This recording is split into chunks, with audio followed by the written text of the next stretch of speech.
In this Divinity Original Sin 2 video, we're going to explore what build is right for you.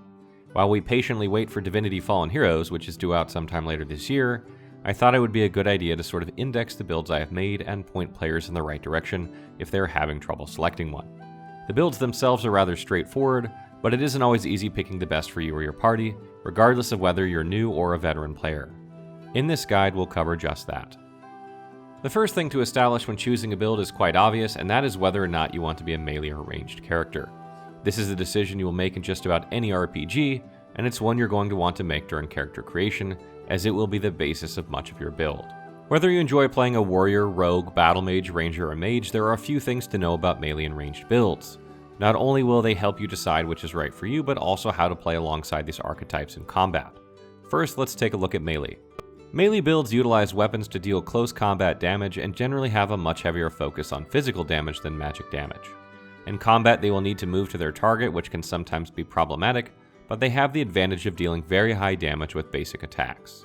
Ranged builds deal damage primarily with spells or bows from far away, usually keeping them out of danger. Ranged builds have a slightly higher focus on magic damage, though rangers and necromancers do incredible physical damage. These can be more difficult to play earlier in the game when there are less skills available to choose from. If you chose melee, then you'll have to determine what is the best melee archetype for you, warrior, rogue, or battle mage. While all three of these are comprised of close range combat, they all have very different ways of doing this. Warriors, for example, focus mainly on strength, dealing predominantly physical damage with weapons. Rogues focus on finesse and will generally use dual daggers, dealing physical damage with these daggers. Battle mages focus on intelligence, dealing magic damage of some type with their staff and spells. Warrior builds will usually use either two-handed weapons or one-handed and shield to deal physical damage to enemies. Dual wield is not typically used because it does less damage on average versus two-handed, and this is because two-handed provides a passive benefit of increased critical damage. Warrior builds will mainly use warfare skills to deal damage, but can also use polymorph skills to help add further abilities to their rotation. They typically don't do very much magic damage because most magic damage abilities scale with intelligence, and warriors generally use strength. The following are some warrior builds I have created with notes about each. Blazing Deepstalker. The Blazing Deepstalker is a warrior that uses warfare and pyrokinetic skills to deal both physical and fire damage to its enemies. Unlike other pyro warrior builds that focus on the use of Master of Sparks, Blazing Deepstalkers specialize in the use of traps. Traps deal fire damage and only scale with pyrokinetic and character level, much like Firebrand. This allows them to deal significant fire damage while pumping finesse, which increases their physical damage with spears. Death Knight. The Death Knight is a popular, well-known build around the community, and it uses a mix of warfare and necromancer skills. The reason necromancer synergizes well with warriors is because most of its skills are resisted by physical armor. Characters who utilize this skill line will also be able to heal themselves for a good amount of vitality quite regularly, which is great because you should be taking more damage as a melee character. Eternal Warrior. The Eternal Warrior makes use of a decent amount of investment into Necromancer in order to obtain the passive healing when dealing vitality damage.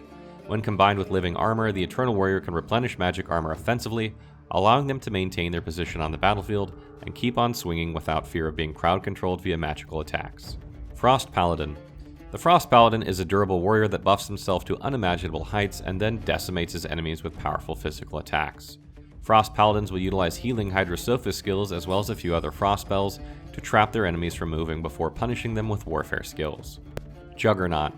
The Juggernaut is a warrior build that uses a mix of warfare, geomancer, and polymorph skills to flatten his or her enemies to a pulp or turn them into stone.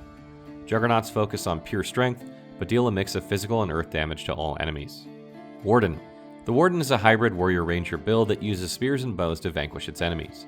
The reason Wardens can do this effectively is because both spears and bows use finesse for their damaging attribute, allowing Wardens to deal maximum damage with both weapon types.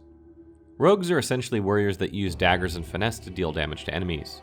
You must have at least one dagger equipped in order to use many scoundrel skills, so this part at least is not optional, and is really what separates rogues from warriors. Daggers do less damage than other one-handed weapons, almost forcing rogues to dual wield them in order to deal good damage. Rogues can still use warfare skills as well, but warriors cannot usually use scoundrel skills except for the few that don't require daggers. The following are two rogue builds I have created with notes about each. Assassin. The Assassin is a hybrid rogue ranger build that uses daggers and bows to deal massive damage to its enemies. Assassins can pull this off because finesse is used to determine the damage of both of these types of weapons. Duelist. The Duelist is a high-risk, high-reward build whereby the character focuses on high damage and dodging. Because players are more inclined to dual wield when playing a roguelike character with daggers, there is a natural synergy here with the talent Parry Master, which increases dodging by 10% when dual wielding. Battlemage builds are essentially warriors that use staves to deal magic damage and generally use spells from their chosen school of magic as well. They are a bit of a hybrid between ranged and melee, but they usually select spells that work well at close range, making them skewed much more towards the melee side of things. These builds can be harder to play as a new player, but can be devastating if played well. The following are Battlemage builds I've created with notes about each. I have not added the Elemental Champion build here, because it's the one build that was gutted by the Definitive Edition changes. Battlemage. The Battlemage is a frontlines mage build that focuses on pyrokinetic skills to deal massive damage to its enemies. Battlemages focus on pure intelligence and get in close and unleash devastating fire attacks on all nearby enemies. The Battlemage also uses a couple of warfare skills and polymorph skills for mobility, resistance, and some extra AoE because they want to get in close and blast the hell out of foes. Radiant Battlemage. The Radiant Battlemage is an Aerotheurge variant of the Fiery Battlemage build. It aims to be an alternative melee magic damage dealer, while at the same time avoiding Aerotheurge spells that may harm other melee units. The drawback of this build is that it does not shock or stun targets, which is the primary function of Aero Mages besides killing things. However, it does have a decent amount of controlling effects via skills like Vacuum Aura and Medusa Head, making it a much safer addition to any group which already has one or more melee character. Summoner of Sparks. The Summoner of Sparks uses a mix of summoning, warfare, and pyrokinetic skills in order to deal both fire and physical damage. The skill Master of Sparks has long been used by many players to buff their own personal damage with each swing. However, with the Summoner of Sparks, we take this a step further. By buffing an incarnate and our own character, we get 2 times the fun. Rangers use their bow to deal damage with Huntsman skills and basic attacks to pick off enemies from afar. They deal some of the highest single-target physical damage in the game, and can also deal magic damage with elemental arrows to a lesser extent. Mages usually deal a mix of damage types because they don't focus on the use of weapons, allowing for very versatile builds and setups. They will usually use a staff for increased critical damage, but more often than not, they will use one-handed and shield for increased armor. All rangers will use a bow for a weapon, allowing them to deal very high physical damage from range. They can also use elemental arrows, which can be crafted to deal a decent amount of magic damage if they choose. This will be less than the physical damage they deal, but allows for versatility. Rangers, like two-handed warriors, generally have the lowest armor values and so tend to be a bit squishier than other party members. The following are some ranger builds I've created with notes about each. Assassin. The Assassin is a hybrid rogue ranger build that uses daggers and bows to deal massive damage to its enemies. Assassins can pull this off because finesse is used to determine the damage of both of these weapon types. Magic Archer. The Magic Archer is a versatile damage dealer that takes its targets out from range using bow attacks and elemental arrows. This build is 100% optimized to maximize elemental arrow damage. Ranger. The Ranger is a hybrid build that focuses on range damage with a bow or crossbow and summoning some form of pet. The reason it is advised that you use a ranged character when summoning is because summoning tends to take up the bulk of your character's AP per turn, which doesn't leave much for movement. Sanguine Bowman.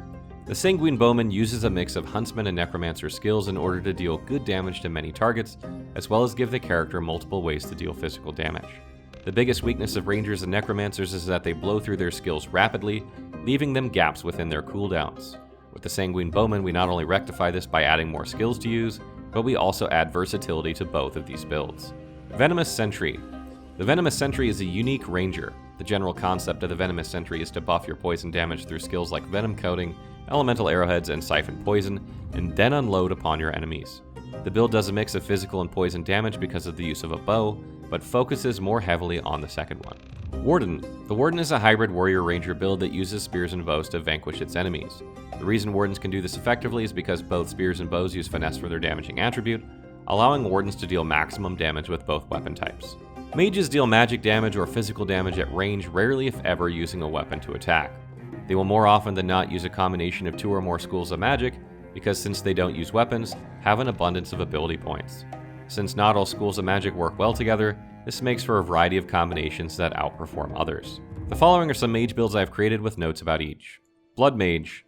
The Blood Mage is a necromancer build that relies on high intelligence and critical chance to deal massive damage.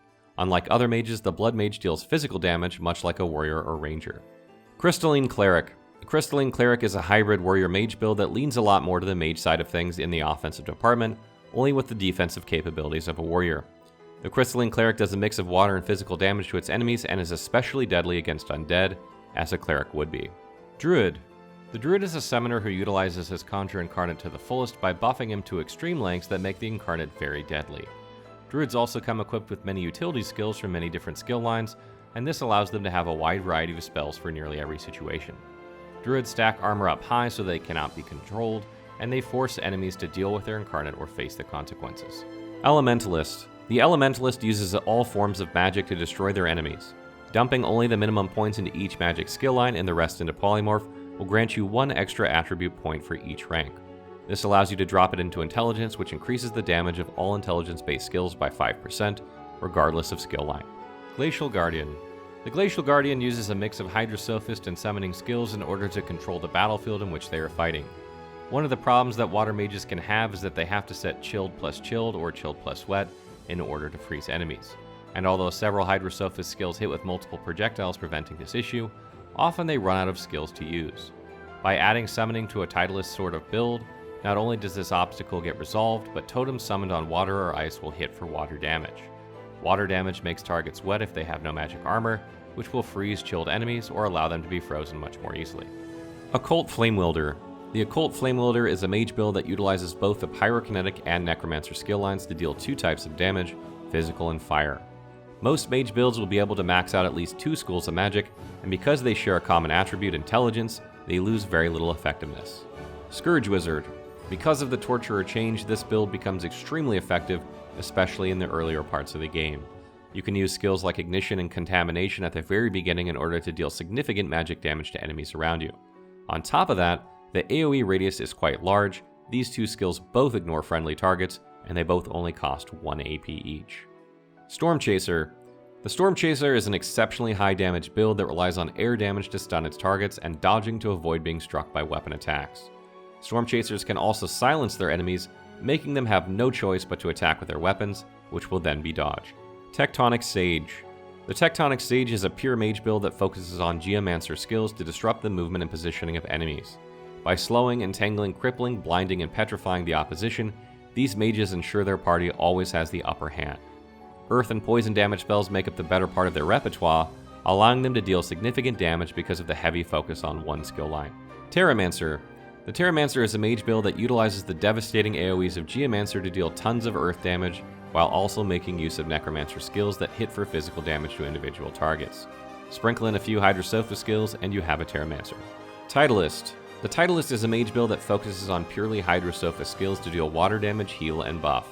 Titleist will unleash the fury of the tides by drenching and icing nearby enemies, hampering their movement, chilling, and freezing them. This should be the last Divinity Original Sin 2 guide I will be making because hopefully we will hear something about Divinity Fallen Heroes soon. I've been in touch with Larian about it and I will update you guys on its progress the second I know anything at all that I can share. God, I hope there's something new at Gamescom. Until then, good luck sorcerers, Rivlon is counting on you.